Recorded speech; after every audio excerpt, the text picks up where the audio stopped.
Outra coisa, tem um pedido aqui do pessoal que quer encurtar o horário do almoço em meia hora, terminando às 5 ao invés das 5h30. Aí depende do apoio de acordo com todos aí. Tem alguém contra? Levanta a mão aí, gente. Quem está de acordo com o que ele falou, levanta a mão, por favor. Vamos oficializar. Ótimo, perfeito. Então ficamos assim. Almoço de meio-dia a 1h30 e a gente paralisa assim.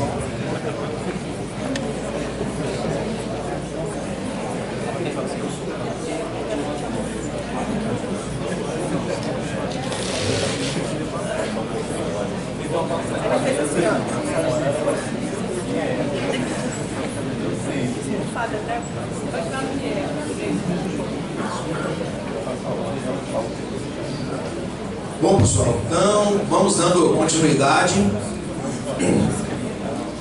Nós vamos tratar agora dessas condutas vedadas aos agentes públicos, né? Além de ser claro que o agente público só pode fazer aquilo que a lei autoriza, a Lei 8.666 procurou ainda tratar de forma expressa algumas condutas que ela considerou que são importantes de não serem praticadas. Então ela estabeleceu aí no parágrafo 1º do artigo 3º, né, uma série de ações que os agentes públicos na condução do processo estatuário não podem praticar. Admitir, prever, incluir ou tolerar nos atos de convocação cláusulas ou condições que comprometam, restringam ou frustrem o seu caráter competitivo, inclusive nos casos de sociedades cooperativas, e estabeleçam preferências ou distinções em razão da naturalidade, da sede ou domicílio dos licitantes, ou de qualquer outra circunstância impertinente ou irrelevante para o específico objeto do contrato, ressalvado o disposto parágrafo 5º a 12 desse artigo e no artigo 3º da Lei 8.248, de 23 de outubro de 91. Porque nós temos determinadas situações que são exceções à regra da isonomia, mas que criam situações legais de preferência, né? É aquilo que eu falei, tratando os iguais de forma igual, os desiguais de forma desigual. Então a própria lei, ela estabelece exceções dessa regra da igualdade, estabelecendo parâmetros de preferência. E ainda, estabelecer tratamento diferenciado de natureza comercial, legal, trabalhista, previdenciário, qualquer outro, entre empresas brasileiras e estrangeiras, inclusive no que se refere à moeda, modalidade local de pagamentos, mesmo quando envolvidos financiamento de agências internacionais, ressalvado o disposto no parágrafo seguinte e no artigo 3º da Lei 8.248, de 23 de outubro de 91. A Lei 8.248 que trata da tecnologia, né? Fabricação de tecnologia brasileira. Então ela tem uma regra específica aí de tratamento diferenciado que nós vamos ver. E ainda outras condutas não especificadas lá naquele artigo 3º, não concentradas lá, né? Que, como eu disse, seria redundância até, porque a observância do princípio por si só seria insuficiente, mas o legislador quis deixar de forma bem clara ainda essa ilegalidade. E ela previu também no parágrafo 3º do artigo 7º que é vedado incluir no objeto da licitação a obtenção de recursos financeiros para sua execução, qualquer que seja a sua origem, exceto nos casos de empreendimentos executados e explorados sob o regime de concessão nos termos da legislação específica. E ainda é vedada a inclusão no objeto da licitação de fornecimento de materiais e serviços sem previsão de quantidades ou cujos quantitativos não correspondem às previsões reais do projeto básico ou executivo. Ainda é vedar a realização de licitação cujo objeto inclua bens e serviços sem similaridade ou de marcas, características e especificações exclusivas, salvo nos casos em que for tecnicamente justificável ou ainda quando o fornecimento de tais materiais e serviços for feito sob o regime de administração contratada, previsto e discriminado no ato convocatório. É importante dizer que a utilização de marca não é proibida. Há um consenso, há uma ideia errônea com relação a isso. O que há é a utilização de marcas sem justificativa.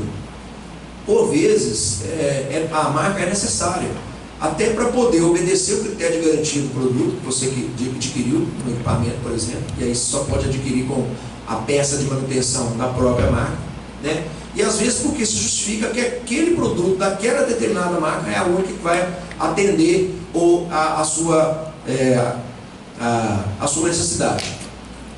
E é importante dizer, se existe só uma marca, um só fornecedor, é inexigibilidade, né? Porque a sua necessidade decorre da inexistência de competição. Mas se é uma marca, mas existem vários fornecedores, né? Aí é hipótese de competição. E você tem produtos que são de uma mesma marca, que são vendidos por vários fornecedores diferentes. Então, quando houver competição, se houver a justificativa, né, a marca pode ser adotada. Nós também vamos tratar disso um pouco mais à frente, mas apenas aqui discriminando que, como regra geral, não se utiliza a marca, mas dependendo da necessidade, né, as exceções elas têm que ser justificadas.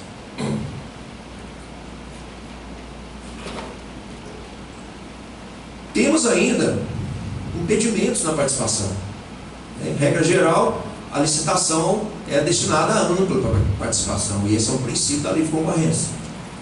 Mas ocorrem determinadas situações em que a participação de determinados elementos compromete essa livre concorrência, porque cria um caráter diferenciador e cria um benefício direto ou indireto para essa pessoa que está participando, que causa o impedimento dela de participar, né?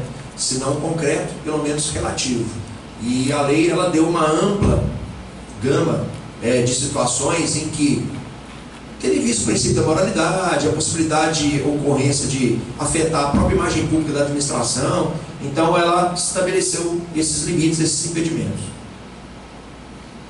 Então, não poderão participar, direto ou diretamente, da licitação, da execução de obras, serviços, do fornecimento de bens a eles necessários, o autor do projeto base executivo, pessoa física ou jurídica, lógico que ele tem uma formação privilegiada, né? Ele vai ter melhor condição de tratar a proposta dele de acordo com o próprio projeto que ele fez, ou às vezes ele vai exigir no projeto dele determinado know-how, serviço ou equipamento que só ele possa fazer de forma a direcionar. Então é melhor evitar. Empresa isoladamente ou em consórcio responsável pela elaboração do projeto básico ou executivo, do qual o autor do projeto seja dirigente, gerente, acionista ou detentor de mais de 5% do capital com direito a voto, ou controlador, responsável, técnico ou subcontratado, pelo mesmo motivo, mas que não impede, e eu já vi acontecer, de utilização de laranjas, né, para isso. Então tem que ter um certo cuidado. Servidor ou dirigente de órgão ou entidade contratante ou responsável pela licitação, daí um conflito de interesse, né, iminente, aparente. Mas é permitida a participação do autor do projeto da empresa que se refere ao inciso 2 na licitação de obra ou serviço ou na execução como consultor técnico, nas funções de fiscalização, supervisão ou gerenciamento, exclusivamente a serviço da administração interessada. Então ela pode não participar da execução, mas ela pode participar da fiscalização, né? do cálculo ali da parte executada e tudo mais, que é a parte da fiscalização de grandes obras. O disposto nesse artigo não impede a licitação ou contratação de obra ou serviço que inclua a elaboração do projeto executivo como encargo do contratado, ou pelo preço previamente fixado pela administração. Outra possibilidade. Considera-se participação indireta, para fim do disposto nesse artigo, a existência de qualquer vínculo de natureza técnica, comercial, econômica, financeira ou trabalhista entre o autor do projeto, pessoa física ou jurídica, e o licitante ou responsável pelo serviço, fornecimento de obras, incluindo os fornecimentos de bens e serviços a esses necessários. Para dar uma clareza aí no impedimento em relação ao autor do projeto. E o disposto do parágrafo anterior aplica-se aos membros da comissão de licitação. Bom, além dessas, nós temos situações ainda que são consideradas como ocorrências impeditivas indiretas, né? É um conceito que foi bastante alavancado nos últimos anos, agora recentes, que vem criando obstáculo à participação de empresas que, principalmente apenadas, foram impedidas de participar e que criaram outra para poder vencer esse obstáculo do impedimento. Ou seja, utilizando-se de uma estrutura societária com a finalidade de burlar a norma. E quando isso ocorre, e aí vira uma obrigação do agente público que identificou isso a impedir a participação desse agente na licitação. Então, conceitua-se como ocorrência impeditiva indireta qualquer ato ou lero jurídico da licitante que demonstre vínculo com outra pessoa física ou jurídica anterior já penalizada com impedimento de participação em licitação. Configura-se uma fraude à execução da penalidade aplicada à empresa anterior que utiliza-se de interposta pessoa física ou jurídica, né, o nosso laranja, para a prática do ato administrativo de participação em certame, do qual a empresa anterior, a penalizada, estaria impossibilitada de praticar. Esse é um conceito relativamente novo e que às vezes vem causando um pouco de dificuldade na aplicação dele, porque o pregoeiro e a comissão nem sempre, né, comissão de licitação, o pregoeiro e os auxiliares nem sempre estão preparados efetivamente para poder identificar uma situação de ocorrência impeditiva. Às vezes ela soa muito clara, às vezes nem sempre ela é muito clara de ser identificada. E isso vem exigindo do pessoal que lida com licitação um cuidado maior, né? Porque para eles identificarem efetivamente esse caso. Não adianta ter suposição de que há uma ocorrência impeditiva indireta, porque abriu uma outra empresa. Não é toda empresa que abre. A divisão de empresa é uma circunstância societária comum. Pode haver divisão de objeto, pode haver divisão de sócio. Então, não necessariamente uma empresa nova significa que há uma ocorrência impeditiva. Mas há alguns fatores que foram levantados com base até nesse julgamento aí do Tribunal de Contas, que pode identificar de uma forma mais simples. Quando é que nós temos o caso de ocorrência impeditiva indireta? Então, nesse acordo de 2011, o 2218, ele assentou que presume-se a fraude quando a sociedade que procura participar de certame licitatório possui objeto social similar e cumulativamente ao menos um sócio controlador ou sócio gerente comum quantidade apenada com sanções de suspensão temporária ou declaração de inidoneidade prevista nos incisos 3 e 4 do artigo 87 da Lei 8.666.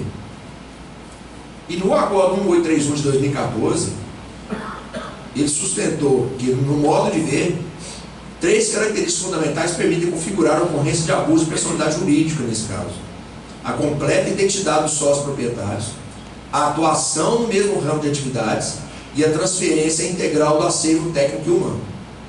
O ponto que faltou ser mencionado nesses dois acordos aqui, ao meu ver, é o fato de que a sociedade originária ela tem que ter sido apenada com algum impeditivo ou suspensão de licitar.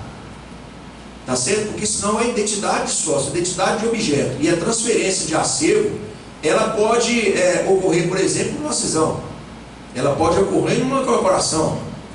E aí, nesse caso, não necessariamente você tem uma ocorrência impeditiva indireta, porque o que vai caracterizar, de fato, a ocorrência do impedimento indireto é o fato de que uma empresa anterior foi apenada e está impossibilitada de contratar com a administração pública e ela cria um subterfúgio para fugir dessa penalidade, criando uma outra empresa, transferindo parte desse acervo, conhecimento, o know-how na execução do serviço, né, o objeto social e às vezes até sócio, para poder então bular e assim poder contratar novamente com a administração.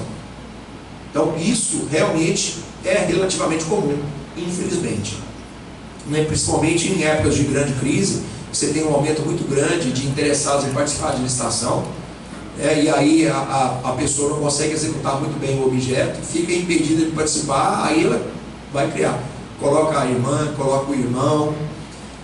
Tem que ter um pouco de cuidado com essas circunstâncias para poder identificar de fato quando é que isso ocorre ou não.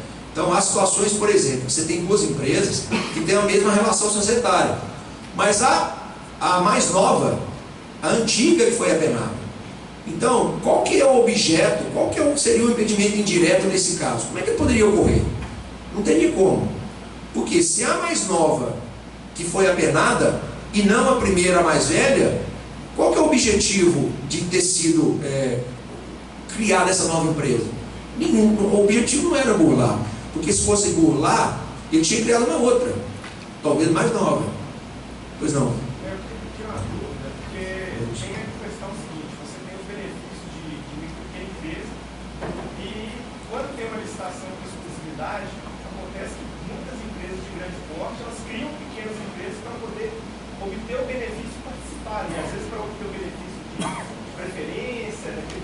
está 5% do pregão, eu queria saber se isso seria uma fraude ou se está ok. Olha, a princípio a gente não tem como dizer se seria uma fraude, porque esse tipo de criação de estrutura societária é permitido em lei, né? O que tem que ser observado e o que vai ser observado é para a Receita Federal para verificar se nesse caso a Receita Bruta, todas elas estão ligadas por um liame societário, se o conjunto delas vai ultrapassar o limite ou não. Porque, em regra, o fato de você criar diferentes empresas para poder executar diferentes objetos não é ilegal. O que é ilegal na questão do impedimento indireto que eu estou dizendo aqui é o fato de você ter tido uma empresa que estava penada e essa empresa, se não fosse uma outra, ela não ia participar, mas ela cria uma outra para poder fazer um bypass. Ela vai passar ao largo do impedimento e participa, quando na verdade não poderia. Então ela cria uma estrutura societária simplesmente com o objetivo de burlar a lei. A criação de diferentes objetos por si só não caracteriza isso. O que tem que caracterizar existe uma questão legal que foi aplicada em uma das empresas e eu estou utilizando outra para poder passar por cima daquilo. Veja, vamos supor que eu tenho duas empresas. Uma vai vender macarrão e a outra vai vender arroz. Já hoje eu tenho as duas. Eu resolvi separar isso para efeito de controle, para verificar, até para efeito, sei lá, gerencial. Vamos supor que eu queira verificar qual está dando lucro, qual está dando prejuízo. Embora eu possa fazer isso tudo na mesma empresa, mas eu resolvi diversificar e colocar duas empresas. As duas nasceram no mesmo dia. Uma foi apenada. A de arroz, por exemplo, eu não entreguei no prazo e fui apenado, não posso participar, né? Mas a outra pode. A relação societária é a mesma. Há a ocorrência de impeditivo indireto? Não há. Não há por quê? Porque a outra empresa não foi criada com o objetivo de burlar a lei. Ela foi criada com o objetivo societário. Mas uma foi apenada. E o que prevalece no âmbito do direito é o seguinte: as empresas jurídicas, elas têm existência diversa de sócios. Elas são uma outra relação patrimonial, uma outra relação obrigacional, e mesmo uma e outra, quando ligadas pelo mesmo sócio, elas não interferem uma na outra. Entende? Então, a não ser que se fique demonstrado que a empresa foi constituída com um fim, o propósito dela é de burlar a lei, não há problema nenhum. Agora, se ficar demonstrado que o problema é que ela foi criada para burlar a lei, para sair fora do impedimento, aí então há um impedimento indireto. Tá certo? Agora, esse caso, ele é difícil porque depende de muitas situações fáticas. E são várias situações fáticas que são colocadas e às vezes são mal interpretadas pela comissão de licitação e pelo pregoeiro. O que ele tem que fazer é baixar o processo, suspender o processo, fazer a diligência que a lei permite para poder solicitar mais elementos e verificar. Tá certo? Existe verificação que pode ser feita, né? Você falou de microempresa, tem um problema de microempresa que extrapola o resultado da receita bruta da exercício anterior, né? E mesmo assim participa como microempresa, mas na verdade já não seria mais. Então existem essas situações que depende da astúcia da comissão e do pregoeiro verificar e fazer diligência para confirmar. Suposição não pode levar a impedimento de participação licitante, somente o fato concreto apurado. Mas quando você traz o exemplo seu para macarrão e arroz, fica muito óbvio. Agora, quando você trata de obra, e quando você trata de cartel, a coisa fica extremamente complicada. Fica, é por isso que é difícil de trazer a concretude num ambiente onde a gente está discutindo questões abstratas. É por isso que eu estou dizendo.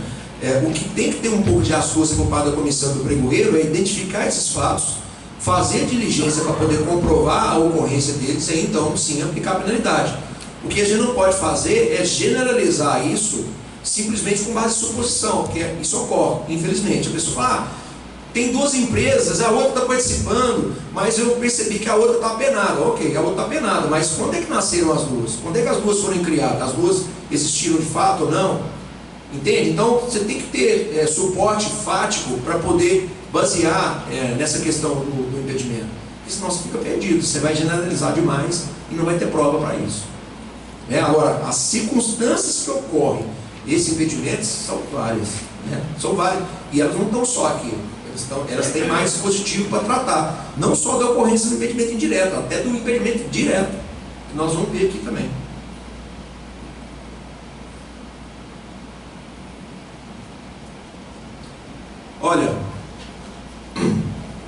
esse acordo aí do TCU também, 1019/2013, né? A participação de empresa cujo sócio tenha vínculo de parentesco com o servidor da entidade licitante afronta, por interpretação analógica, o disposto no artigo 9º, inciso 3, da Lei 8666. Nós vamos lá, vou abrir o 9º, inciso 3, para a gente dar uma olhada nele. Apontou ainda a ocorrência de simulação com o intuito de fraudar o procedimento licitatório, argumentou que, mesmo a se considerar lícita a alteração do contrato social, não se afastou do impedimento constante do artigo 9º, inciso 3 da Lei 8666. Isso porque, consoante a jurisprudência dessa Corte, as redações explicitadas nesse dispositivo legal estão sujeitas à analogia e interpretação extensiva. Ou seja, qualquer situação que não esteja prevista na lei, mas que viola o dever de probidade imposto a todos os agentes públicos ou pessoa investida dessa qualidade, deve ser proibida por ser incompatível com os princípios constitucionais da impessoalidade e da moralidade. Especificamente em relação à participação de parentes em licitação, citou o acordo 607/2011 do plenário, no sentido de que, mesmo que a Lei 8666 de 93 não possua dispositivo vedando expressamente a participação de parentes em licitações, visto que foi essa a intenção axiológica do legislador ao estabelecer o artigo 9º dessa lei, em especial nos parágrafos 3º e 4º, vedando a prática do conflito de interesse nas licitações públicas. Então, vamos lá.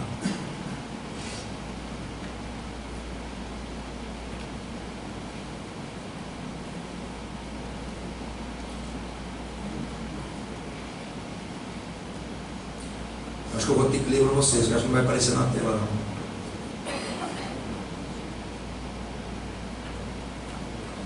O que o artigo 9º fala? Não poderá participar direto ou indiretamente da licitação ou da execução de obras ou serviços e do fornecimento de bens a eles necessários, né, o nono ator do projeto básico executivo, pessoa física ou jurídica, empresa isoladamente em consórcio responsável pela elaboração do projeto básico executivo, da qual o autor do projeto seja dirigente, gerente, acionista ou detentor de mais de 5% do capital com direito a voto do controlador responsável técnico ou subcontratado, e o servidor ou dirigente de órgão ou entidade, contratante ou responsável pela licitação. Se a gente for analisar, fazer uma leitura literal desse dispositivo do inciso 3, né, a gente vê que ele está localizado no impedimento com relação ao servidor ou dirigente de órgão ou entidade contratante. O que não atingiria a rigor, não arrastaria a rigor aí os parentes desse pessoal. Porque só o servidor ou o dirigente não poderia, mas e os parentes? O que se verificou na prática é que essa vinha sendo uma prática muito comum de parente de servidor responsável por licitação ou mesmo do gestor participar e fornecer para a administração, o que envolve um conflito de interesse indireto. E gerou alguns problemas no TCU e eles passaram a dar uma amplitude, eles abrangeram, né, fizeram uma interpretação extensiva da norma de forma a atingir não só o dirigente e o servidor, mas também os parentes dele. Entende? O grande problema disso essa não é uma norma posta. Ela é uma norma desenvolvida, uma norma criada, com o conflito de quê? Aplicando aqueles princípios que nós discutimos lá no início, né, do interesse público, da probidade, da moralidade e tudo mais, fizeram uma ampliação dessa limitação de participação, de forma a evitar algum problema direto. Eles fizeram isso mais como um sentido preventivo de evitar a quebra do princípio da moralidade do que efetivamente com uma situação concreta. Existem situações concretas? Existem. Só que elas não são postas na norma. Se a gente for analisar qual a possibilidade que um parente do servidor ou um dirigente participe da licitação e ganhe, não sei se há estatística para isso, entende? Mas dentro daquele princípio de que não basta a mulher de César ser honesta, né? Mostrar que é honesta, a gente passa a entender esse princípio com mais cuidado.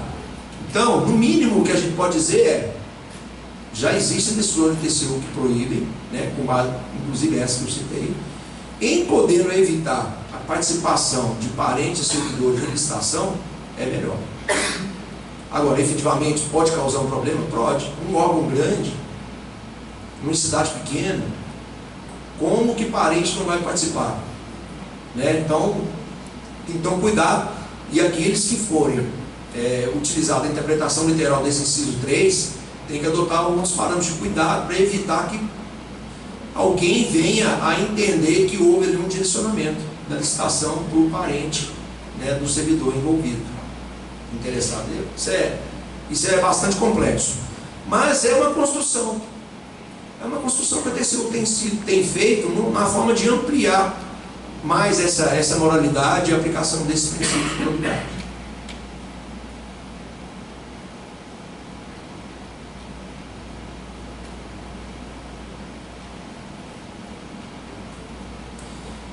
Até a Lei 9784, que é de aplicação supletiva também no caso de licitações, ela traz aí algumas situações em que há um conflito de interesse por parte do servidor em atuar. Então, no artigo 18, 19 e 20, ele traz que é impedido de atuar em processo administrativo o servidor ou autoridade que tem interesse direto ou indireto na matéria, que é bastante amplo, né? Que aí alarga bastante a questão do conflito de interesse. Tenha participado ou venha participar como perito, testemunha ou representante, ou se tais situações ocorrem quanto ao cônjuge, companheiro ou parente afins até o terceiro grau, esteja litigando judicial ou administrativamente com o interessado ou respectivo cônjuge ou companheiro. Vocês veem que as hipóteses são bem genéricas, né? São bem largas e muita coisa cabe aí. A autoridade ou servidor que incorrer em impedimento deve comunicar o fato à autoridade competente, abstendo-se de atuar. A omissão do dever de comunicar o impedimento constitui falta grave para efeitos disciplinares. E pode ser arguída a suspeição de autoridade ao servidor que tem amizade íntima ou inimizade notória com algum dos interessados ou com os respectivos cônjuges, companheiros, parentes e afins até o terceiro grau. Ok? Então, dentro desses parâmetros aí, colocados tanto pela Lei 8666 a 9784, a gente precisa verificar bem a ocorrência de conflito de interesse para ver se ocorre no caso concreto. E o interessante é que às vezes acontece o próprio concorrente ele alertar a comissão ou o pregoeiro de que a pessoa que está participando lá está com essa tal situação. Né? A concorrência possibilita isso.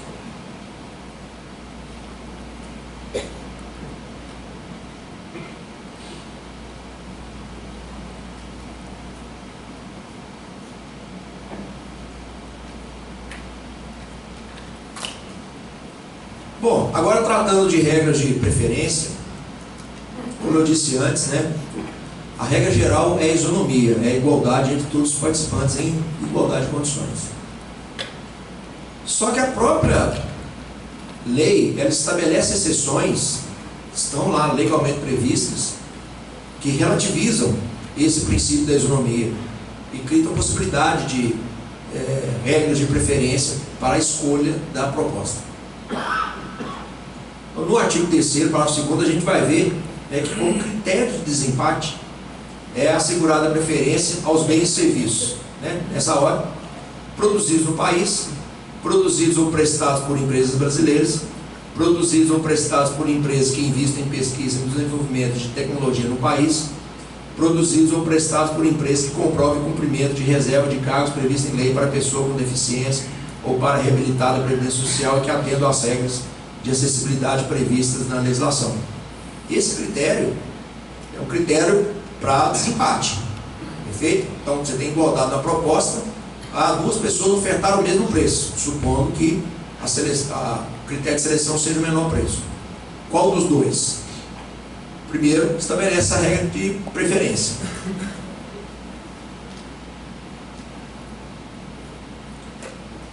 Depois dela, já vou adiantar. Ficou igual também? Deu empate? Aí é sorteio. Tá certo? Mas aí, continuando, então, no mesmo dispositivo, nos parágrafos 12 e em diante, né, nas contratações destinadas à implantação, manutenção e ao aperfeiçoamento dos sistemas de tecnologia de informação e comunicação considerados estratégicos em âmbito do Poder Executivo Federal, a licitação poderá ser restrita a bens e serviços com tecnologia desenvolvida no país e produzidos de acordo com o processo produtivo básico de que trata a Lei 10.176, de 1 de janeiro de 2001. né, que é a Lei 8.248 também. As preferências definidas nesse artigo e nas demais normas de licitação e contratos devem privilegiar o tratamento diferenciado e favorecido as microempresas e empresas de pequeno porte na forma da lei. As preferências dispostas nesse artigo prevalecem sobre as demais preferências previstas na legislação quando estas forem aplicadas sobre produtos ou serviços estrangeiros. E novamente aí, eu acho que eu já citei antes, as normas de licitações e contratos devem privilegiar o tratamento diferenciado e favorecidas em microempresas e empresas de pequeno porte na forma da lei, estabelecido lá na Lei Complementar 123.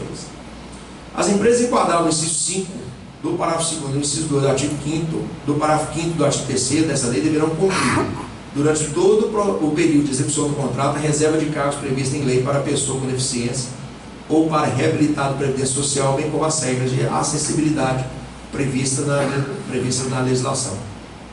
Então, são regras que estabelecem um critério diferenciador, né, que mitiga um pouco o princípio da isonomia, mas que são legalmente previstos.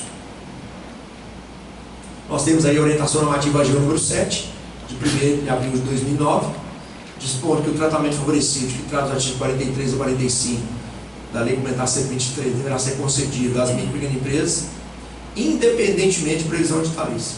Né? Já citei essa orientação antes. Nós aqui da consultoria jurídica também editamos as nossas orientações normativas de forma até facilitar o nosso trabalho e do gestor, possibilitando para ele uma segurança jurídica na interpretação de várias normas. E no caso específico desse microempresa, a gente tem uma orientação normativa 68,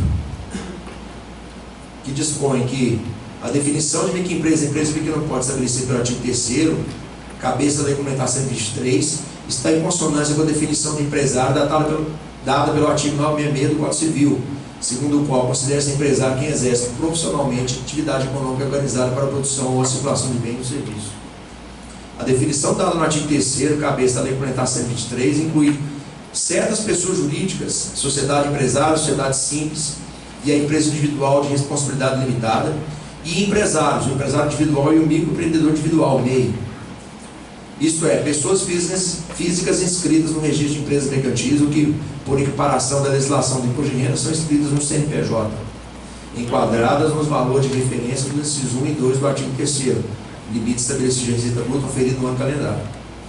O regime diferenciado das aquisições públicas, observado o enquadramento nos valores de referência dos incisos 1 e 2 do artigo 3º da Lei Complementar 123, e dispensado a certas pessoas jurídicas, quais sejam a sociedade cooperativa, a sociedade empresária, a sociedade simples e a empresa individual de responsabilidade limitada. E empresários, o empresário individual previsto no artigo 966 e o MEI, previsto no parágrafo 1º do artigo 18A da Lei Complementar 128. Isto é, o empresário individual que ofere renda bruta de até 36 mil habitantes pelo Simples Nacional. O produtor rural, pessoa física e o agricultor familiar, conceituado na Lei 11.326 por equiparação do artigo 3º da Lei Complementar 123 de 2016. Todos esses podem ser microempresários e pequenos empresários.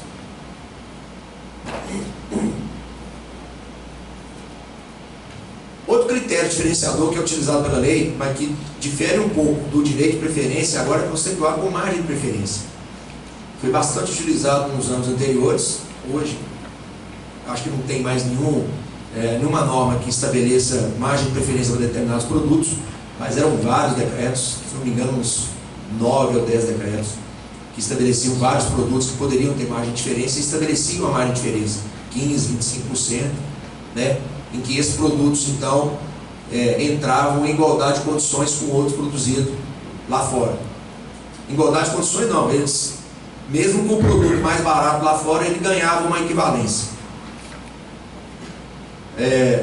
Então eu conceituei ele como um instrumento utilizado pelo legislador com o efeito de posicionar de melhor forma determinado produto em face de outros em função de determinadas variáveis, como forma, local de produção, determinadas técnicas de fabricação, cumprimento de determinados requisitos, etc. E é previsto lá no artigo 3º da Lei 8.666 e nos seguintes parágrafos. Nos processos de licitação poderá ser estabelecida margem de preferência para produtos manufaturados e para serviços nacionais que atendam às normas técnicas brasileiras. bens e serviços produzidos ou prestados por empresas que comprovem o cumprimento de reserva de cargos previstos em lei para pessoa com deficiência ou para reabilitado da Previdência Social que atendam às regras de acessibilidade previstas na legislação. A margem de preferência que trata o parágrafo 5º será estabelecida com base em estudos revistos periodicamente, em prazo não superior a 5 anos, que levem em consideração geração de emprego e renda, efeito de arrecadação de tributos federais, estaduais e municipais, desenvolvimento e inovação tecnológica e realizados no país, custo adicional de produtos e serviços e em suas revisões e análises retrospectivas de resultados.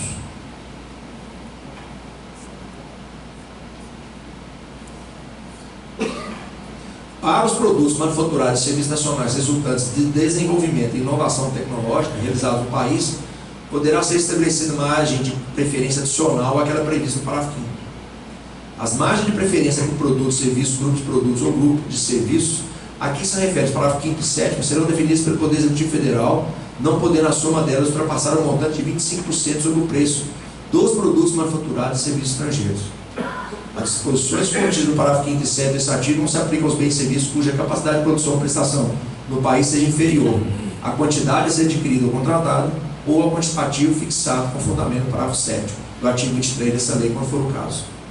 A margem de preferência que se refere ao parágrafo 5º poderá ser estendida total ou parcialmente aos bens e serviços originados dos Estados-partes do Mercado Comum do Sul, Mercosul. Então, para fim de registro, na verdade, eu coloquei aí os critérios de funcionamento, a forma de funcionamento da margem de preferência, né?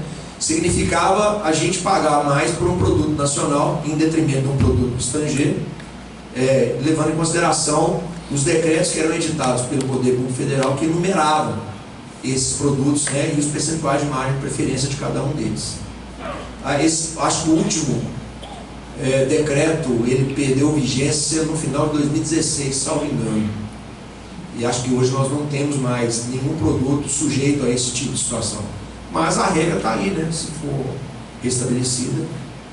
Só a União de Estados. Sim. Só ela. Nós temos também outra regra de preferência no caso de aquisição de bens e serviços de informática. Por causa do projeto produtivo básico, né? É toda uma legislação em que se determina o registro desses bens, se não me engano, o Ministério do Comércio ainda continua, que estabelecia então a possibilidade de utilizar um critério diferencial no tratamento da licitação. E a Lei 8248 de 91 estabeleceu no artigo 3º: os órgãos e entidades da administração pública federal, direta ou indireta, as fundações instituídas e mantidas pelo poder público e as demais organizações sob o controle direto ou indireto da União darão preferência nas aquisições de bens e serviços de informática e automação, observada a seguinte ordem: bens e serviços com tecnologia desenvolvida no país, bens e serviços produzidos de acordo com o processo produtivo básico na forma a ser definida pelo Poder Executivo. E aí no parágrafo 3º: a aquisição de bens e serviços de informática e automação, considerado como bens e serviços comuns nos termos do parágrafo 1 do artigo 1º da Lei 10.520, poderá ser realizada na modalidade pregão, restrita às empresas que cumpram o processo produtivo básico nos termos dessa lei e da Lei 8387, de 30 de dezembro de 91. Bom, aqui cabe um adendo. Quando eu comecei a trabalhar com licitação lá em 92, a aquisição de produto de informática era um negócio mais complexo, tanto que ele nunca era feito a não ser por técnica de preço, porque são vários computadores diferentes, a velocidade, né, o clock dos processadores são diferentes, e aí tinha que se fazer um teste, tinha que se fazer um benchmark nos computadores para poder verificar os parâmetros que eram estabelecidos no critério de compra, né? Velocidade, tempo de resposta, e velocidade do clock, tudo isso era levado em consideração. Por isso, só adquiria-se técnica de preço. Quando veio a lei do pregão, um tempo depois, eles passaram a autorizar, houve uma briga no início, né, mas depois eles passaram a autorizar a compra desses produtos tecnológicos através de pregão, porque o pregão você tem que ter, ele tem que ser igual, ele tem que ser padronizado, né? E aí passou-se o conceito de que existia uma diferenciação que impedia a comprabilidade no caso de tecnologia, você tinha que escolher a melhor tecnologia que a melhor atendia às suas necessidades. Depois hoje tem esse entendimento de que tecnologia, boa parte dela é padronizada. Então, passou-se a adotar o pregão. E hoje é mais utilizado o pregão do que outras formas, a não ser naqueles casos de tecnologia de grande porte, de grande necessidade, né, que aí pode-se utilizar ainda técnico de preço. Pode ser sincero, depois do pregão nunca mais eu vi técnico de preço para aquisição de tecnologia, nunca mais. Hoje, define-se a tecnologia, estabelece no edital e compra-se por meio de pregão, que é o instrumento preferencial hoje para utilização em termos de licitação.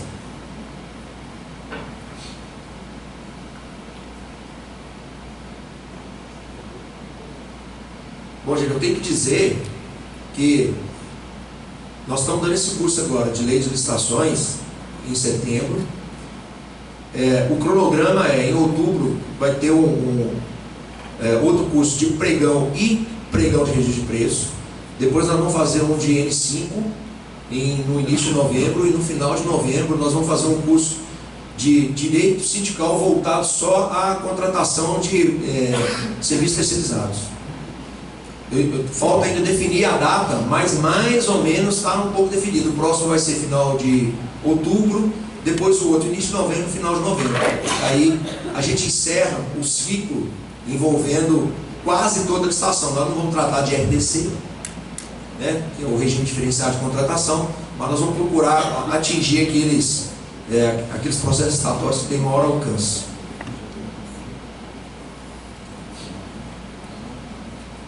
Bom, e agora a gente passa então para os procedimentos preparatórios, né? O que a gente chama de procedimento preparatório? É o início do processo licitatório, tudo aquilo que converge para o começo do procedimento, né? A partir do momento em que estabeleceu-se a necessidade, e agora vamos partir para a efetiva realização do processo licitatório para culminar com a contratação. E é um procedimento, há que a gente chama em direito de ITER, um procedimento que tem que ser seguido, né? Aqui eu fiz um resumo desse procedimento, mas nós vamos ver mais para e passo à frente. Mas ele inicia com a solicitação expressa do setor requisitante interessado com a indicação da sua necessidade, né? É onde eu abordei antes aí, o principal contexto aqui é a discriminação precisa do objeto. A autuação do processo correspondente, que deverá ser protocolizado e numerado, né? A autuação nada mais é que colocar ele num processo. Quando ele hoje a gente usa muito processo digital, mas quando era físico, é uma capa, você coloca, né, de cartolina, e tudo que acontecer ali, ele está em ordem cronológica e sequencial. A aprovação da autoridade competente para início do processo licitatório, devidamente motivada e analisada sob a ética da oportunidade, conveniência e relevância para o interesse público, né? O gestor ele tem que justificar o início daquele procedimento, porque há necessidade e por que há necessidade. Nomeação da comissão permanente de licitação, se já não tiver sido feito, né? Que a comissão é nomeada por um tempo normalmente determinado, e todo órgão já tem uma comissão já preparada para isso. Elaboração da especificação do objeto de forma precisa, clara e sucinta, com base na solicitação de material ou serviço inicialmente apresentado. Se a autoridade requisitante não discriminou ele completamente, é nesse momento aqui que a comissão pode chegar e falar: olha, o objeto não está muito bem delimitado, sentar com o requisitante, verificar efetivamente a necessidade de moldar o objeto de forma mais adequada. Definição preliminar da modalidade do tipo de licitação a ser adotado. Nós vamos ver aqui que vai variar pelo preço ou pelas dificuldades na escolha da proposta.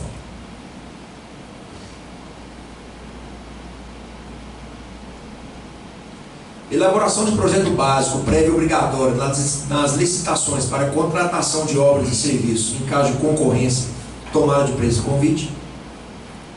Elaboração de projeto executivo, que pode ser concomitante com a realização da obra ou serviço, pode ser inclusive imputada à própria contratada a elaboração, né, do projeto executivo. Apuração definitiva dos quantitativos necessários ao atendimento da demanda, preferencialmente tomando por base dados estatísticos em caso de compras. Essa previsão aí está no artigo 15, parágrafo 7, inciso 2 da Lei 8.666. Apresentação de cronograma físico-financeiro em caso de obras e serviços a serem pagos por tarefa ou medição. Estimativa do valor da contratação por comprovada pesquisa de mercado em pelo menos 3 fornecedores do ramo correspondente ao objeto da licitação, na forma da Instrução Normativa 5/2014. Isso para compra e outros serviços não de engenharia, porque em caso de engenharia está lá no decreto 7983. Indicação dos recursos orçamentários para fazer face à despesa, né? Exceção feita para o sistema de registro de preço, apenas para registro aqui, né?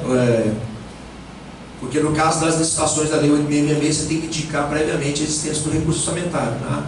No registro de preço, você faz essa indicação quando vai efetivamente contratar, porque você faz a licitação, mas não necessariamente significa que você vai ter o contrato. Por isso, essa comprovação ela é diferida para o momento posterior. E verificação da adequação orçamentária e financeira em conformidade com a lei de responsabilidade fiscal, quando for o caso. Então nós vamos ver agora, doravante, essas etapas, tá certo? Até chegar nesse ponto focal aqui, nesse ponto da verificação da adequação orçamentária e financeira.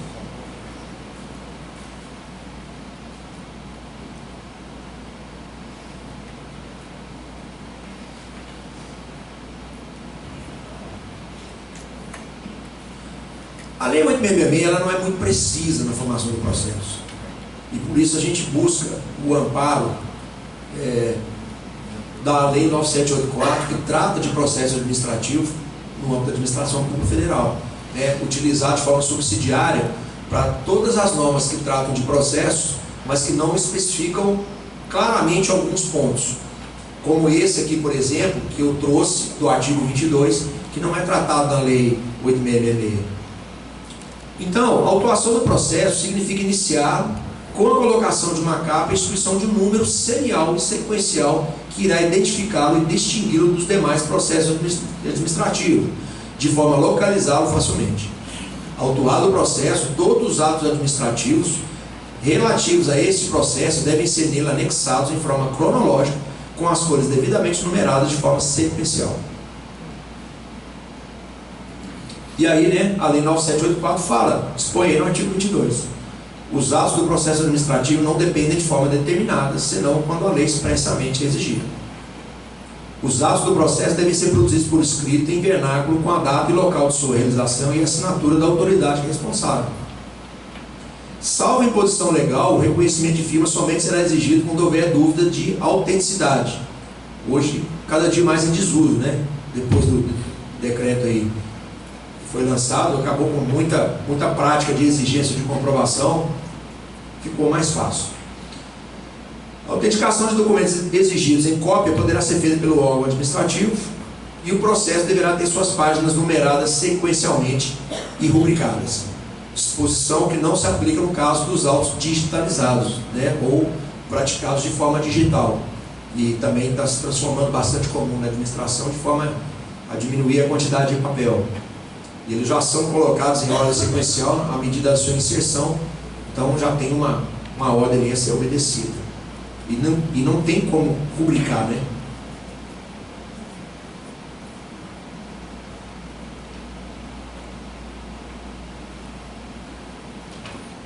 E aí nós temos, como reforço a isso, essa orientação normativa da AGI número 2 de 2009. Os instrumentos dos contratos, convênios e demais ajustes, bem como os respectivos aditivos, devem integrar um único processo administrativo devidamente autuado em sequência cronológica, numerado, rubricado, contendo cada volume os respectivos termos de abertura e encerramento. Isso é para, inclusive, auxiliar o manuseamento do processo. E outra coisa que a gente recomenda bastante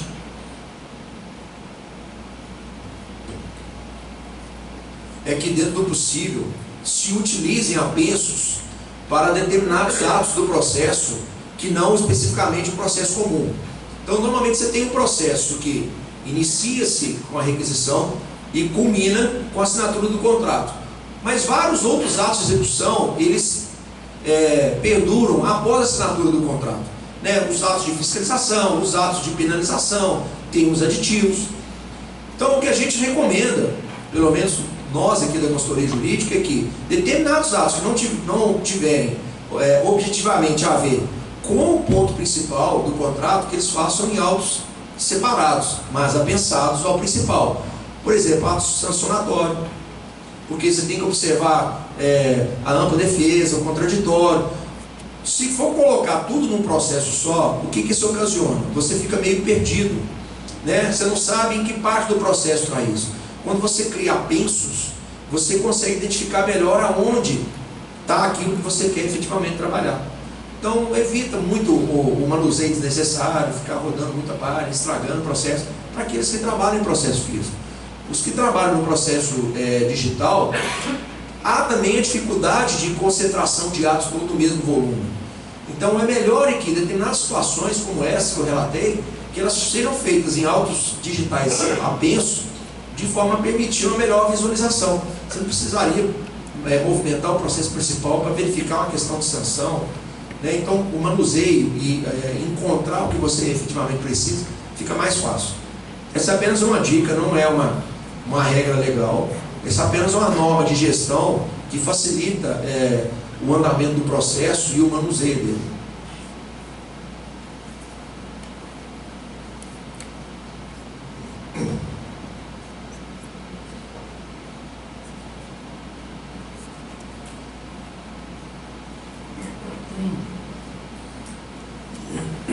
Então, o artigo 38, ele traz aí tudo que o processo licitatório tem que conter. Mínimo. Ok? Isso não é o máximo, isso aqui é o mínimo. E ele é iniciado com a abertura de processo administrativo, devidamente autuado, protocolado e numerado, contendo a autorização respectiva, a indicação sucinta do seu objeto e do recurso próprio para a despesa, e ao qual serão juntados oportunamente edital ou convite e respectivos anexos, quando for o caso, comprovante das publicações do edital resumido na forma do artigo 21 ou da entrega do convite, ato de designação da comissão de licitação do leiloeiro administrativo oficial ou do responsável pelo convite, original das propostas e dos documentos que a instruírem, atas, relatórios e deliberações da comissão julgadora,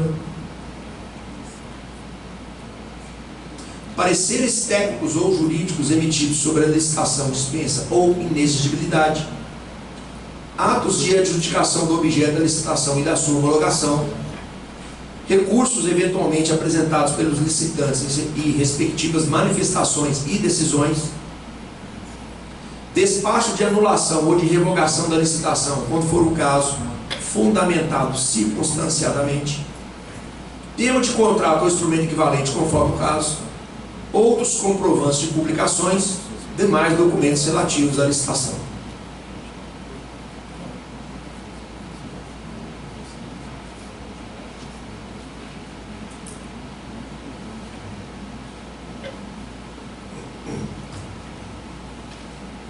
A Comissão Permanente de Licitação é a comissão incumbida de dar andamento ao processo licitatório até a sua adjudicação. Então, ela vai se exaurir ali naquele momento em que efetivamente tiver o resultado pretendido pela administração da aquisição de bens ou serviços. E o papel dele é muito importante, né, na condução desse procedimento. E uma comissão de licitação mal formada é insucesso na série, né? Criadora de problemas, cria vários obstáculos para que o andamento correto do processo ele tenha uma finalidade útil para aquilo. E o artigo 51, ele trata da formação da Comissão Permanente de Licitação, dizendo que a habilitação preliminar, a inscrição no registro cadastral, a sua alteração ou cancelamento e as propostas serão processadas e julgadas por comissão permanente ou especial de no mínimo 3 membros, sendo pelo menos 2 deles servidores qualificados pertencentes aos quadros permanentes dos órgãos da administração responsável pela licitação. No caso do convite, a comissão de licitação, excepcionalmente nas pequenas unidades administrativas em face da exiguidade pessoal disponível, poderá ser substituída por servidor formalmente designado pela autoridade competente. A comissão para julgamento dos pedidos de inscrição em registro cadastral, sua alteração ou cancelamento, será integrada por profissionais legalmente habilitados no caso de obra, serviço ou aquisição de equipamentos. Os membros das comissões de licitação responderão solidariamente por todos os atos praticados pela comissão, salvo se posição individual divergente estiver devidamente fundamentada e registrada em ata lavrada na reunião que tiver sido tomada a decisão. Isso ocorre principalmente em ata de julgamento, de recurso, de proposta, né? São 3 elementos e um deles pode não concordar com a decisão. Então ele manifesta na ata de julgamento que ele foi voto vencido naquele ponto específico, e caso haja alguma responsabilização com base na decisão tomada, ele fica excluído dessa responsabilidade. Aqui é necessário dizer que o Tribunal de Contas, falando da União, ele por vezes ele oscila na questão da responsabilização dos agentes que trabalham em licitação. Até pouco tempo atrás eles estavam tomando decisões no sentido de responsabilizar os servidores incumbidos dessa missão, de verificar preço e outros atos, né, que estariam ali dentro da competência deles. Então, principalmente em questão de pregão, o TCU ele vacilou um pouco, às vezes delimitando responsabilização do pregoeiro porque ele conferiu os valores, e às vezes não, porque achando que não era competência dele. Recentemente agora veio uma decisão de novo do TCU com relação à comissão de licitação, dizendo que se eles podiam operar naquele sentido de averiguar o valor e não fizeram, eles seriam responsabilizados.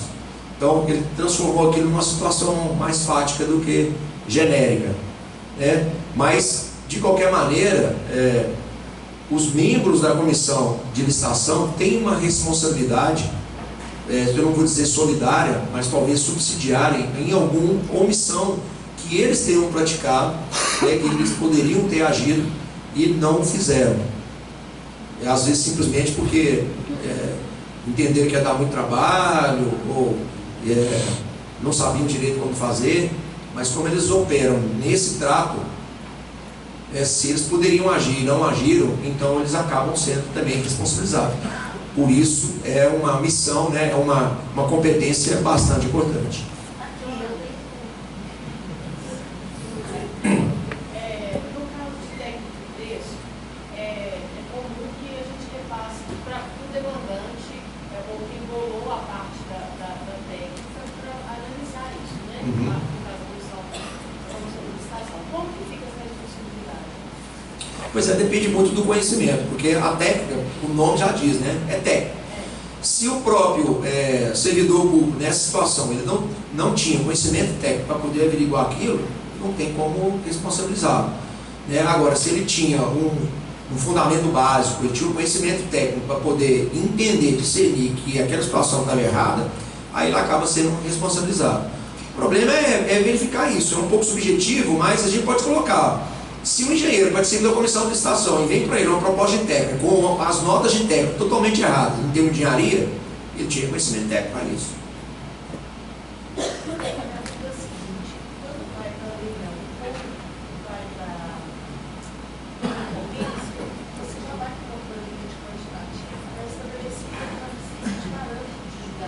Então, eu acredito assim, que aonde está aquilo que você está falando em relação assim, da pessoa observar que fugiu muito para lá para cá, porque o parâmetro já existe. Ele não tem que sair correndo atrás do preço, ele já está com o preço na mão. Então, esse é um dos principais problemas pelo qual o TCU tem vacilado, porque ele tem colocado, às vezes, entendimentos genéricos com relação à responsabilização, e às vezes ele vacila, às vezes ele fala que sim, às vezes ele fala que não. Mas colocando isso na questão mais fácil, porque nem todo mundo, nem todo órgão, às vezes coloca essa competência de analisar preço para outra pessoa. Às vezes ele coloca para o pregoeiro também auxiliar nisso. Se vem pronto para ele, mas é um valor muito discrepante, que salta aos olhos e passou por ele, mas ele não teve competência para ver uma coisa que estava muito aparente, aí ele acaba sendo responsabilizado. Agora, se era uma coisa que ele não tinha técnica suficiente para entender. Não estava muito claro. E aí, então, não vai ter como responsabilizá-lo. Mas o grande problema é que o TCU há pouco tempo estava entendendo que por passar pela mão dele todos esses papéis, que caberia a eles fazer uma conferência com relação à verificação. Em pelo menos 2 casos a gente já viu isso. Se isso vai continuar ou não, aí não dá para saber, porque a jurisprudência do TCU vacila com relação a isso. A minha? Eu vou no aspecto fático. Eu iria pelo seguinte: se a pessoa tinha condição de agir e não agiu, aí ela seria responsabilizada. Agora, se ela não tinha competência, ela não tinha conhecimento técnico para isso, não há como responsabilizar. Entendeu? Aí vamos responsabilizar a pessoa que efetivamente trabalhou naquilo, não o pregoeiro. Né? Mas é minha opinião. O problema é que às vezes, o que a gente faz? Quando a gente olha a jurisprudência, a gente conhece pouco dos detalhes do processo. Né? Porque as jurisprudências são decisões tomadas com um pouco no aspecto fático, um pouco na generalidade. Mas a gente, para conhecer o aspecto fático, a gente tem que conhecer o processo todo. Então, é muito perigoso isso. A gente faz a nada da jurisprudência, aí o TCU está responsabilizando o pregoeiro porque o pregoeiro não conferiu o valor. Tudo bem, mas a gente conhece efetivamente por que foi tomada aquela decisão? Por que o TCU considerou que aquele pregoeiro ali foi responsabilizado? A gente não sabe. Isso nem sempre é trazido para o corpo do acordo. Então, quando a gente lê, né, a gente tem que ter um certo cuidado e entender que essas situações fáticas, elas vão ocorrer. É um pressuposto de defesa. Vocês lembram quando eu falei aqui que a questão da legalidade ela tem 2 pressupostos, um a favor da sociedade, outro a favor do gestor? Né? E o gestor, quando ele obedece os critérios, ele está guarnecido, ele está amparado.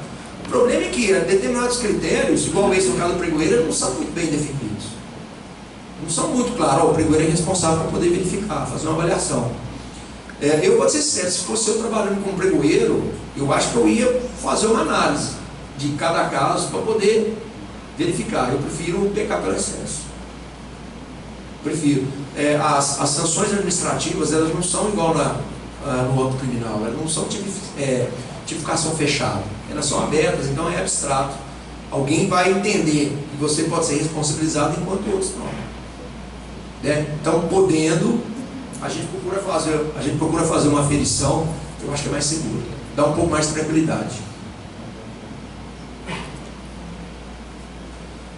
Bom, o parágrafo 4, então, do artigo 51, ele dispõe que a investidura dos membros das comissões permanentes não excederá 1 ano, vedada a recondução da totalidade de seus membros para a mesma comissão no período subsequente. Eu nunca reparei se isso aqui vem sendo observado. Nunca, porque há uma falta grande de pessoal para poder cumprir isso, né? Então, deve ser muito normal o membro da comissão de licitação ficar 2, 3, 4 anos. No caso de concurso, o julgamento será feito por uma comissão especial integrada por pessoas de reputação ilibada e reconhecido reconhecimento da matéria em exame, servidores públicos ou não.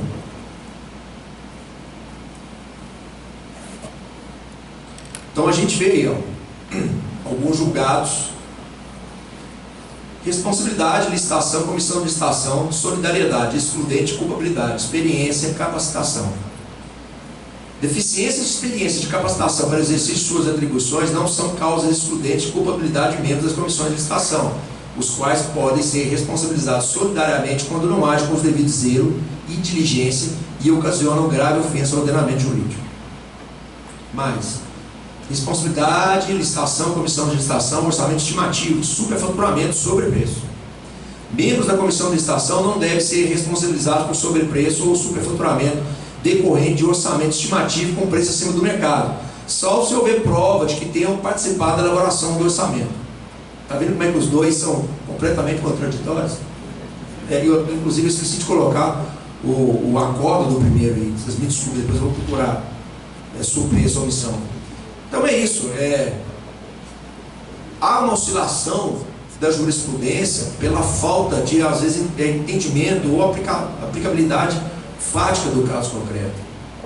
Mas eu vou muito por aqui, dependendo da experiência, do conhecimento, se o membro da comissão tinha como evitar o prejuízo que foi gerado, tudo, eu acho que ele acaba sendo responsabilizado.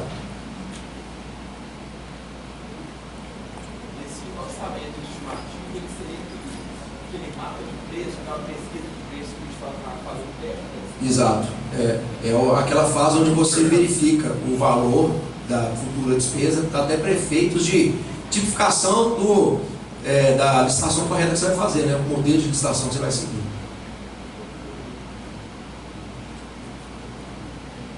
Bom, e aí chegamos nós, na nossa área. A advocacia pública tem um papel muito importante, não só na licitação, como em toda a formação de ato administrativo, mas na licitação está literalmente expresso aqui no parágrafo 1 do artigo 38, que a gente atua como pressuposto de verificação da legalidade, pressuposto de legalidade do ato. Então a gente efetua ali uma conferência para verificar se está tudo coerente, se vai dar tudo certo. Mas é importante dizer que não é simplesmente para poder impedir que o gestor seja penalizado ou o servidor público seja penalizado com alguma ilegalidade que esteja ocorrendo. Na verdade, a gente tem um papel um pouco mais abrangente que a gente procura observar, dentro da experiência que a gente adquire com os anos trabalhando com licitação, alguma coisa que pode resultar num caminho errado. Por exemplo, a questão do objeto, por exemplo, na questão da redação de determinadas sanções. Pode estar tudo ok. Está certo que nem sempre isso acontece, porque a nós também falta um pouco de conhecimento técnico para algumas coisas, principalmente em matéria de objetos complexos, para que a gente possa opinar em algumas coisas. E há uma dificuldade, há aí um véu bem fino que separa o problema do advogado público entrar numa área técnica que ele não tem conhecimento e não entrar numa área que ele não tem conhecimento e às vezes poder ajudar. Então, infelizmente isso ocorre. Mas a gente procura, dentro do conhecimento que a gente tem, de dar, vamos dizer assim, alguns palpites em outros pontos da licitação, que não necessariamente a legalidade dela, com o intuito de ajudar o gestor a que tenha sucesso efetivamente na licitação.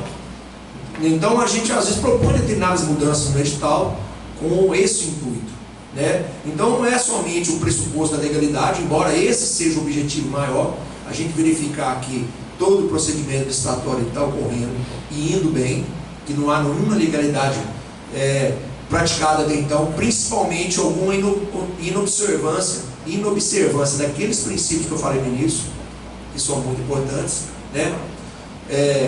Que podem gerar algum problema futuro, alguma discussão judicial, paralisar a licitação. Eu tenho certeza que isso não é o objetivo de nenhum gestor, paralisar a licitação. Isso causa um transtorno muito grande. E a gente tem tido bastante sucesso, pelo menos na União, a gente tem raríssimos casos de processos judiciais que envolvem discussão de edital, mesmo caso de contrato, em relação à quantidade que a gente analisa, é muito, muito pouco. Então a gente tem tido certo sucesso, né? Às vezes a gente é um pouco mal compreendido, porque a gente acaba dando pitaco em coisas que não devia, confesso que a gente faz isso mesmo, mas com o intuito de ajudar, né? Então o nosso papel não é somente o legal, isso é importante de dizer. O nosso papel é um pouco mais abrangente, no sentido de auxiliar o gestor naquilo que for necessário para atingir o objetivo que ele estabeleceu ao adquirir aquele produto ou serviço. Então a gente vê, né, pelo menos no caso da Advocacia Geral da União, a gente tem um disciplinamento próprio na Lei Complementar 73, que é a nossa lei orgânica, que estabelece que a gente analisa, né, prévia e conclusivamente, no âmbito do Ministério, Secretaria e Estado-Maior das Forças Armadas, os textos do edital de licitação, como dos respectivos contratos ou instrumentos congêneres a serem publicados e celebrados, e os atos pelos quais se vai reconhecer a inexigibilidade ou decidir a dispensa de licitação, né? Que não estava muito claro com relação a isso na Lei 8666, porque lá fala da nossa manifestação com relação aos editais, mas não falava em termos de dispensa de licitação. E isso na Lei Complementar então ficou mais claro. A gente atua inclusive naqueles casos de inexigibilidade, né, ou dispensa, que a gente chama de contratação direta.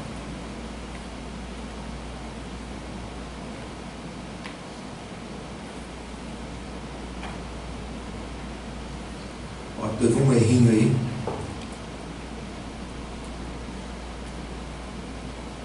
Atuação da diversidade, advocacia pública. Eu não sei o que acontece com o meu computador, é parecido com esse aqui.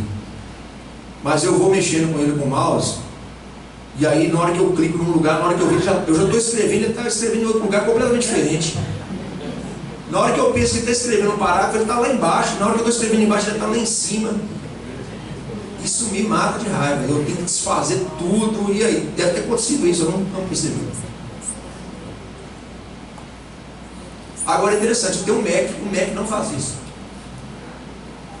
O Mac é preciso. Agora esse aqui, eu já tentei com o mousepad, acontece a mesma coisa. Mesmo jeito. Então nós temos aí alguns entendimentos normativos próprios nossos, da nossa atuação. A AGU, né, manifestou por orientação normativa 55 de 2014, expressando os seguintes termos: os processos que sejam objeto de manifestação jurídica referencial, eu vou explicar, isto é, aquela que analisa todas as questões jurídicas que envolvam matérias idênticas e recorrentes, estão dispensados de análise individualizada pelos órgãos consultivos, desde que a área técnica ateste, de forma expressa, que o caso concreto se amolda aos termos da citada manifestação. Para a elaboração de manifestação jurídica referencial, devem ser observados os seguintes requisitos: volume de processos em matérias idênticas e recorrentes impactar justificadamente a atuação do órgão consultivo ou a celeridade dos serviços administrativos. E a atividade jurídica exercida se restringir à verificação do atendimento das exigências legais a partir da simples conferência de documentos. Bom, gente, cada dia mais dinheiro e recursos humanos são ativos finitos, cada dia mais finitos. Então, nós tivemos que passar a pensar numa metodologia para a gente concentrar a atuação nossa em casos de processos que são muito repetitivos e casos que têm processos que têm um pouco impacto. Como eu disse, a gente atua não só na questão licitatória, contratual, mas também na edição de ato administrativo de uma forma geral. Quando a gente tem uma grande concentração de processos idênticos, não vou dizer só similares, não, são praticamente idênticos, muda só o contratado ou a outra parte. Aí a gente procurou então sedimentar isso em que a gente chamou de manifestação jurídica referencial, ou seja, a gente faz uma manifestação, um parecer e atinge todos esses processos de uma vez só. E aí com isso a gente economiza tempo e dinheiro, não precisa o processo vir para cá, né? Não precisa todos serem analisados, você não precisa ficar esperando o processo ser analisado para retornar. Então a gente faz um só, isso é copiado em todos os processos. Aí, vida que segue, tá certo? E fica na responsabilidade do órgão, então, verificar a adequação. Olha, esse caso aqui é idêntico àquele. Isso não é novidade, né? No âmbito processual, antes do nosso CPC anterior, os juízes já podiam fazer isso. Quando ele estava julgando matérias idênticas, julgava uma vez só, pegava aquela sentença e era reproduzida nos outros processos. Então é bastante similar a isso. E a nossa orientação normativa número 6 de 2009, que tratou do parecer jurídico, ela dispõe que a natureza jurídica de ato enunciativo com efeitos opinativos, exceção parecer de análise das hipóteses previstas no artigo 38, parágrafo 1 da Lei 8666, junto com o 11.6 que eu li agora da nossa lei orgânica. Existia uma discussão doutrinária para saber se a opinião do parecer jurídico era meramente opinativa ou vinculativa.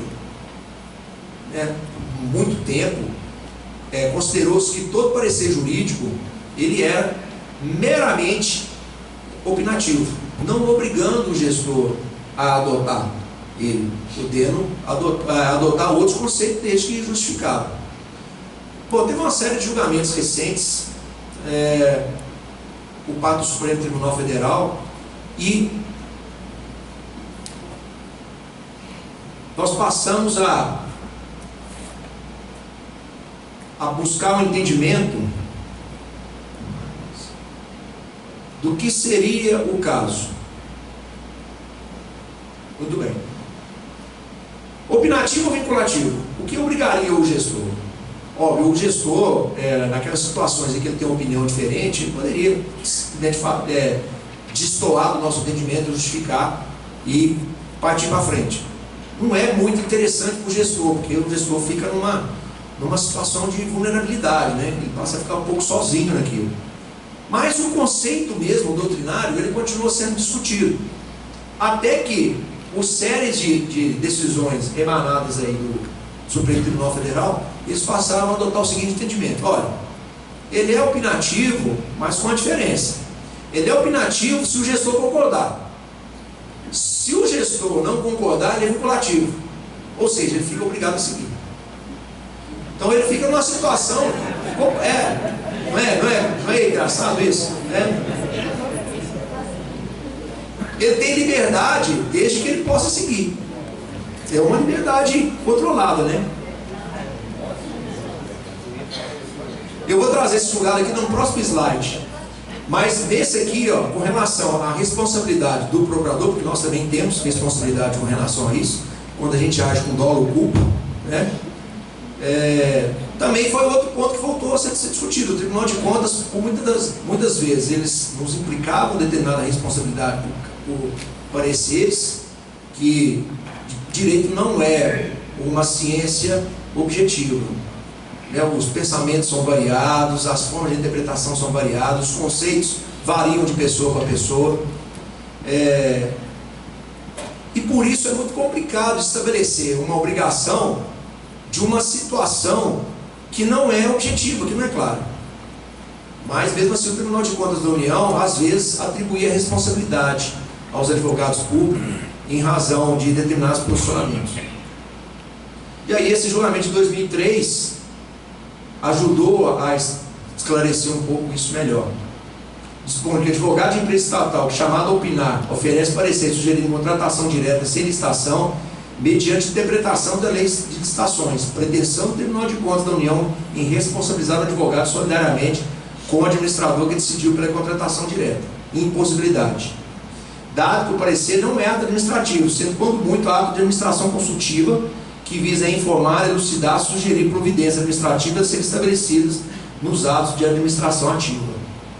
O advogado somente será civilmente responsável pelos danos causados a seus clientes ou a terceiros, se decorrente de erro grave, inexcusável ou de ato ou omissão praticado com culpa em sentido largo. Porque esse é o conceito, inclusive, da atividade advocatícia em geral. Nós não somos responsabilizados pelo resultado, nós somos responsabilizados pela atividade meia. A gente é obrigado a empregar todos os meios e esforços para atingir o fim que se imagina. Mas como médico isso nem sempre pode acontecer, né? Então não é uma responsabilização objetiva, porque a gente não trabalha com o resultado, a gente trabalha com o meio. E é por isso que nem todo advogado ganha processo. Óbvio, né? O processo é feito de duas partes, uma tem que perder, o outro tem que ganhar. E a não ser que ele não tenha se utilizado de todos os meios necessários para a defesa do seu cliente, não cabe a responsabilização.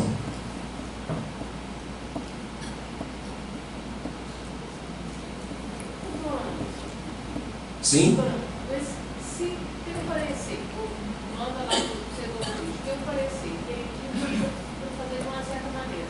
Obviamente, o gestor não sendo advogado, ele não tem nem como discutir aqui. Eu mandei para o setor jurídico, ele está indicando que é para eu ir para aquele caminho, é óbvio que eu vou seguir aquele caminho. Ah, mas acontece. E aí vai dar pau e eu vou ser culpado disso, euzinho que não entendo nada. Pois é. Não com relação à responsabilização. Tem que levar para o claro que eu vou levar para o a gente acabou assinando aquilo ali, mas como que o jurídico não está junto da gente aí também, sabe? Não está todo mundo junto no mesmo barco? A atuação da AGU nesse caso, ela é bastante clara. Quando a gente se pronuncia, se o gestor segue o nosso pronunciamento, e em caso de eventual problema com relação à aplicação daquele nosso entendimento, a defesa dele é nossa. Tanto esse judicial quanto judicial. Mas esse é um pressuposto que tem que ser obedecido, ou seja, de que a nossa manifestação foi obedecida. Se ele não obedece, ele fica por conta dele. Mas isso, no caso, aí, isso é uma opção sua da AGU de agir dessa maneira. A AGU age dessa forma e normativa isso dessa forma. Nós temos um normativo tanto para a representação judicial quanto para a representação extrajudicial. É a defesa do gestor público que atua no interesse público e de acordo com as orientações da Advocacia Geral da União. Aí a defesa dele é nossa. De certa forma também acaba engessando muito a administração pública em relação à obra, porque toda hora o advogado fica com medo de colocar o dedo na meta, deixa por conta aí vai inventando tudo, então deixa por conta. Então, mas esse é aquele véu que eu tinha falado. A questão da tecnicidade por parte do advogado público, ela tem que ser evitada dentro do possível. Óbvio que a gente procura, às vezes, dar pitaco em algumas coisas no sentido de ajudar. Tem hora que atrapalha, eu reconheço isso.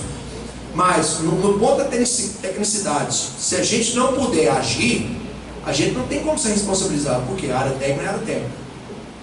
Foi o engenheiro que desenvolveu o projeto básico, e se deu algum problema com relação ao projeto básico, o advogado nunca vai ser responsabilizado, porque ele não participou disso. Então a gente procura separar bem essa questão. Agora, casos como esse que eu indiquei aqui, desse julgamento do Tribunal de Contas da União, em que o advogado ele fez um pouco mais, ele indicou a dispensa, quando na verdade queria ter seguido a licitação. Mas tendo em vista que havia uma discussão doutrinária, né, teórica, com relação ao cabimento ou não de licitação e tudo, ele não poderia ser responsabilizado. Há casos e casos. A gente não pode generalizar a situação, não. Há casos de má-fé explícita, né, que envolve corrupção, envolve má-fé mesmo, e há casos de que a pessoa está bem intencionada, mas é porque realmente o arcabouço jurídico nacional ele não dá uma segurança jurídica suficiente. E aí você acaba decidindo por um e por outro. Por isso que eu destaco sempre, já falei isso antes, vou falar de novo, toda vez que o gestor for praticar um ato que pudesse ser praticado de uma ou mais formas, de duas ou mais formas, está dizendo, ele justifique porque ele fez aquilo. Porque senão, nem ele vai lembrar depois do que ele fez. Nem ele. E aí pode virar um problema. Quando ele justifica, ele coloca ali as razões fundamentais do pensamento dele. Ele explica por que ele fez, por causa disso, disso. E outro fundamento. O problema principal que a gente vê em administração pública é a falta de ação que às vezes o gestor tem. A falta de conhecimento nem sempre é um problema. E às vezes ele quer fazer isso. Ele pega um parecer e ele fala, olha, não concordo, eu vou fazer de forma diferente. Entendeu? Essa não é a melhor maneira. Acontece, eu vou dizer, no ANIOR não acontece muito, mas eu sei que em estado e município acontece. Acontece porque há uma interação, há uma falta de independência própria do advogado público nos municípios e no estado, aqui não muito não, mas em município é comum. Né? Na minha atividade, na minha vida forense, eu encontrei com isso vários momentos. Então, isso não seria novidade. Agora, é um problema. É um problema. Então, vocês vão ver, nesse mandato de segurança de 2017 aí do Supremo, né, eu tirei aí duas partes desse acordo.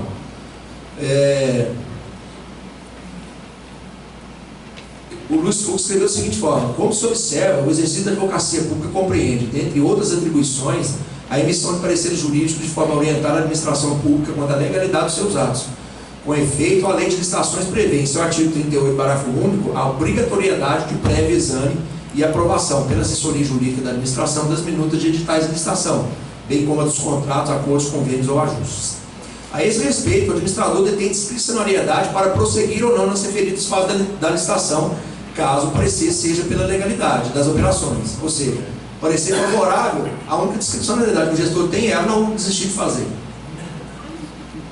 Sobre outra ótica, a obrigatoriedade de exame técnico previsto no referido título legal vincula a administração quando a conclusão da assessoria for pela ilegalidade. Então, vejam que o campo discricionário do gestor nessa seara diminuiu bastante. Porque a discricionariedade dele, que era antes, falar assim, não, eu não vou cumprir o parecer da assessoria jurídica e vou tocar o barco. Nesse caso, ele é vinculado. Segundo o Supremo. Não é segundo eu, não. Segundo o Supremo. A discricionariedade dele se esgota naquele momento em que o parecer foi pela legalidade, mas ele resolve continuar ou não a licitação. De repente ele, não vou continuar. Não dei publicidade, faltou dinheiro, fizeram contingenciamento lá, não tem mais como fazer. Então, ele decidiu por ele. Então essa é uma vertente nova. Essa é uma vertente nova. Porque até então a doutrina clássica era no sentido de que o gestor ele poderia simplesmente discordar, colocar as razões lá e fazer da forma que ele pudesse achar melhor. Agora, com esse entendimento do Supremo, a gente vê que foi um novo entendimento. Eu não posso dizer que é definitivo. Antigamente, quando eu formei, a gente acreditava que a decisão do Supremo era definitiva. Hoje a gente fala que é temporária, ela dura aí um tempo relativo, mas definitivo já não é mais.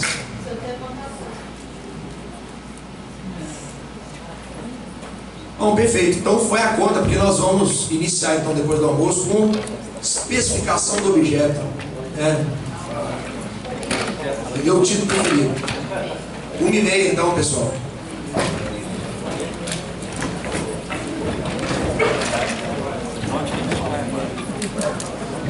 Não,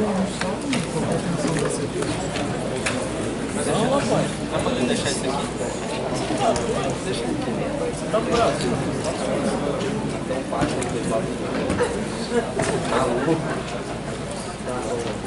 tem que tomar um show do... Tem que tomar um outro. Galera, não tem noção.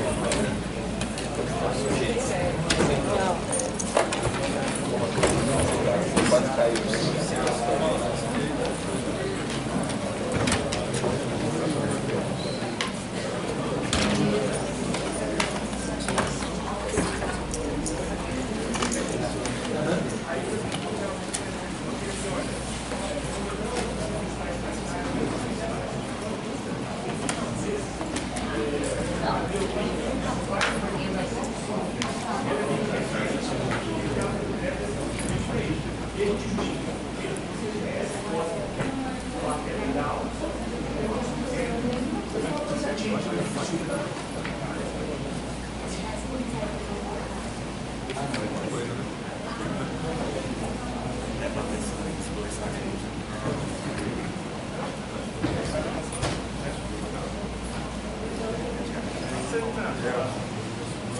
Vou fazer o possível, melhorar a forma de pessoa para subir lá.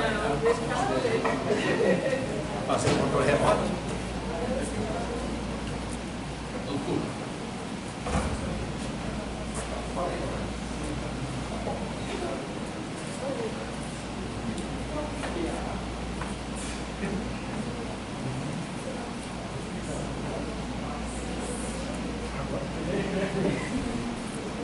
Foi lá.